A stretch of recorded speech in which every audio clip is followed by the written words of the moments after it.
Sir, Tamil Nadu Congress கமிட்டியை வந்துட்டு செவ்வனே திறம்பட தங்களுடைய தலைவர் செல்வ பிறந்தகை வழிநடத்தி கொண்டிருக்கிறார். இப்போ ஒரு வீட்டில் ஆகிற டைம், ஒரு அண்ணன் தம்பி இருக்கிற டைம்ல, அண்ணன் தம்பி நான் என்னதான் ஒரு அம்மா வயிற்றுல இருந்து வந்தாலும் அவங்களுக்குள்ளே நிறைய கருத்து வேறுபாடுகள் இருக்கும். இது வந்து தேசிய கட்சி, ஒரு கட்சி, ஜனநாயக கட்சி. இந்த கட்சியில சில கருத்து வேறுபாடுகள் வரும். ஆனா இந்த கருத்து வேறுபாடுகள் கேட்பதற்கு எங்கள்கிட்ட ஒரு தலைமை இருக்குல்ல. அதனால தானே அவங்க போய் சொல்லியிருக்கிறாங்க, காது கொடுத்து கேட்கக்கூடிய தலைமை காங்கிரஸ் கட்சியினுடைய தலைமை. அதனால தான் அவங்க வந்து அவங்களுடைய வருத்தங்களை போய் பதிவு பண்ணிட்டு வந்தாங்க. அது திரும்ப ஸ்மூத்தா போயிட்டு இருக்கு.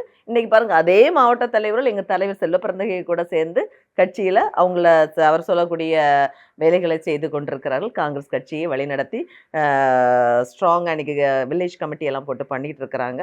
அதனால இப்போதைக்கும் இந்த எலெக்ஷன் எல்லாம் இன்னும் 2026 எலெக்ஷன் மீட் பண்ண போறோம். செல்வ பெருந்தகை தலைவரை மாற்றுவதற்கான பேச்சுக்கு இடம் இல்லை. நாங்கள் ஒற்றுமையாக செயல்பட்டு கொண்டிருக்கிறோம்.